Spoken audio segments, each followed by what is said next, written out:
ओम शांति।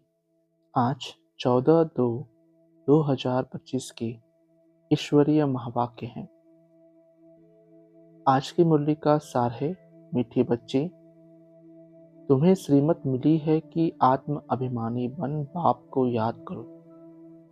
किसी भी बात में तुम्हें आर्ग्यू नहीं करना है। आज का प्रश्न, बुद्धि योग स्वच्छ बन बाप से लग सके, उसकी युक्ति कौन सी रची हुई है? उत्तर, 7 दिन की भट्टी। कोई भी नया आता है तो उसे 7 दिन के लिए भट्टी में बैठाओ, जिससे बुद्धि का किचड़ा निकले और गुप्त बाप, गुप्त पढ़ाई और गुप्त वर्षे को पहचान सके। अगर ऐसे ही बैठ गए तो मूझ जाएंगे, समझेंगे कुछ नहीं। आज की मुरली से मुख्य पॉइंट, बाप के पास भी यह ज्ञान है जो तुमको सुनाते हैं। यह है बिल्कुल नया ज्ञान।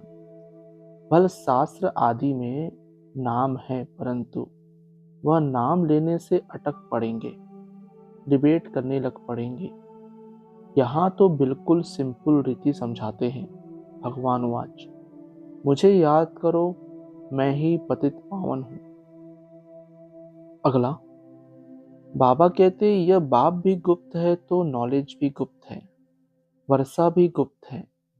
नया कोई भी सुनकर मूझ पड़ेंगे, इसलिए 7 दिन की भट्टी में बिठाया जाता है।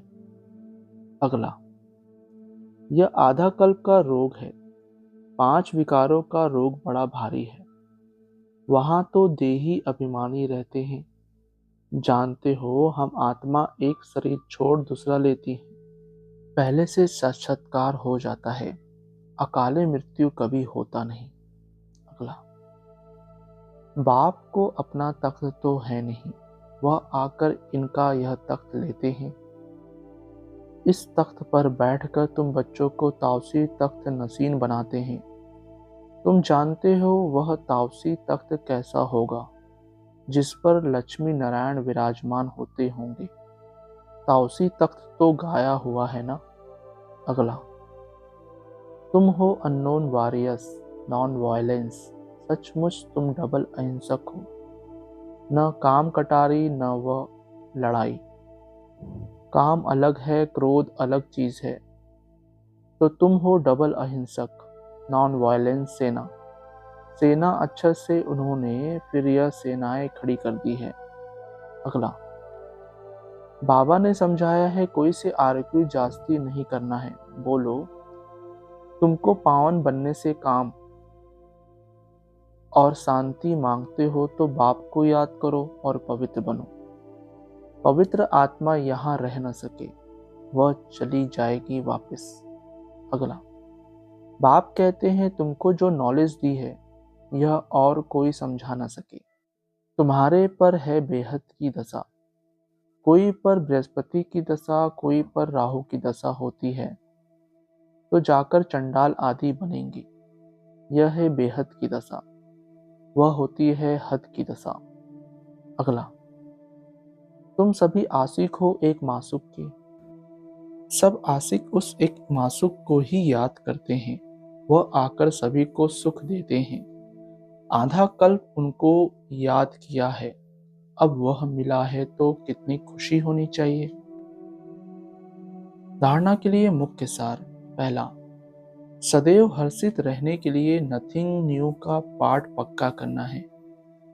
बेहद का बाप हमें बेहद की बादशाही दे रहे हैं, इस खुशी में रहना है। दूसरा, ज्ञान के अच्छे अच्छे गीत सुनकर स्वयं को रिफ्रेश करना है, उनका अर्थ निकालकर दूसरों को सुनाना है। वरदान, माया के संबंधों को डाइवोर्स दे, बाप के संबंध से सौदा करने वाले। माया जीत, मोह जीत भव। स्पष्टीकरण, अब स्मृति से पुराना सौदा कैंसिल कर सिंगल बनो। आपस में एक दो के सहयोगी भल रहो, लेकिन कंपेनियन नहीं। कंपेनियन एक को बनाओ तो माया के संबंधों से डाइवर्स हो जाएगा। माया जीत मोह जीत विजयी रहेंगे। अगर जरा भी किसी में मोह होगा तो तीव्र पुरुषार्थी के बजाय पुरुषार्थी बन जाएंगे। इसलिए क्या भी हो कुछ भी हो खुशी में नाचते रहो। मिरवा मौत मलुका शिकार, इसको कहते हैं नष्टोमोहा।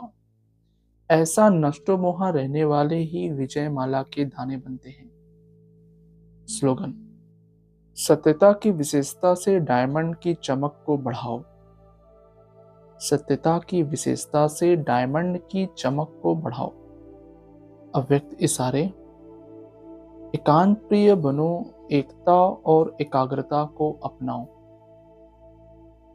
बाप दादा चाहते हैं कि हर बच्चा एक रस श्रेष्ठ स्थिति के आसनधारी, एकांतवासी, अशरीरी, एकता स्थापक,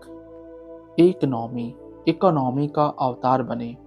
एक दो के विचार को समझ सम्मान दे, एक दो को इशारा दे, लेन देन कर आपस में संगठन की शक्ति का स्वरूप प्रत्यक्ष करे। क्योंकि आपके संगठन के एकता की शक्ति सारे ब्राह्मण परिवार को संगठन में लाने के निमित्त बनेगी। अच्छा, ओम शांति मीठे बाप दादा। ओम शांति सर्वस्व ब्राह्मण परिवार। ओम शांति।